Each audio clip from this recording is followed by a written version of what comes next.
అపోస్తలుడైన పౌలు తీతుకు వ్రాసిన పత్రిక 1వ అధ్యాయము. దేవుడు ఏర్పరచుకొనిన వారి విశ్వాసము నిమిత్తమును నిత్యజీవమును గూర్చిన నిరీక్షణతో కూడిన భక్తికి ఆధారమగు సత్య విషయమైన అనుభవ జ్ఞానము నిమిత్తమును దేవుని దాసుడును యేసుక్రీస్తు అపోస్తలుడునైన పౌలు మన అందరి విశ్వాస విషయములో నా నిజమైన కుమారుడగు తీతుకు శుభమని చెప్పి వ్రాయున్నది. ఆ నిత్య జీవమును అబద్ధమాడనేరని దేవుడు అనాది కాలమందే వాగ్దానము చేసెను గాని ఇప్పుడు మన రక్షకుడైన దేవుని ఆజ్ఞ ప్రకారము నాకు అప్పగింపబడిన సువార్త ప్రకటన వలన తన వాక్యమును యుక్తకాలములయందు బయలుపరచెను.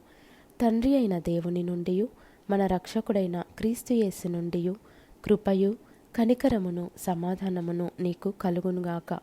నేను నీకు ఆజ్ఞాపించిన ప్రకారము నీవు లోపముగా ఉన్న వాటిని దిద్ది ప్రతి పట్టణములోనూ పెద్దలను నియమించు నిమిత్తమై నేను క్రేతులో నిన్ను విడిచి వచ్చి తిని.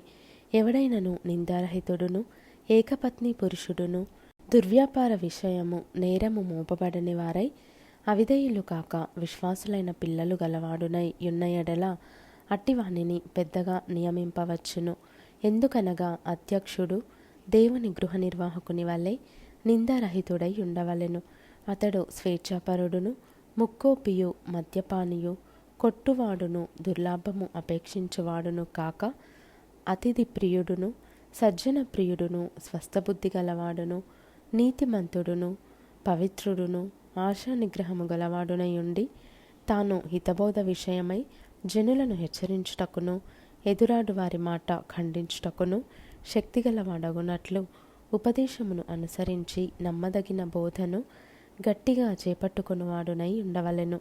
అనేకులు విశేషముగా సున్నతి సంబంధులను అవిధేయులను వదరుబోతులను మోసపుచ్చువారునై ఉన్నారు. వారి నోళ్ళు మూయింపవలెను.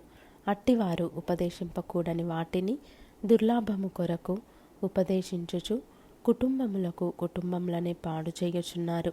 వారిలో ఒకడు అనగా వారి సొంత ప్రవక్తలలో ఒకడు ఇట్లనెను: క్రేతీయులు ఎల్లప్పుడూ అబద్ధికులను దుష్టమృగములను సోమరులకు తిండిపోతులునై ఉన్నారు. ఈ సాక్ష్యము నిజమే. ఈ హేతువు చేత వారు యూదుల కల్పనా కథలను సత్యము నుండి తొలగిపోవునట్టి మనుష్యుల కట్టడలను లక్ష్యపెట్టక విశ్వాస విషయమున స్వస్థులకు నిమిత్తము వారిని కఠినముగా గద్దింపుము.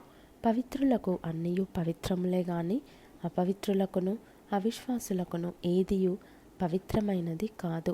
వారి మనస్సును వారి మనస్సాక్షియు అపవిత్రపరచబడి ఉన్నవి.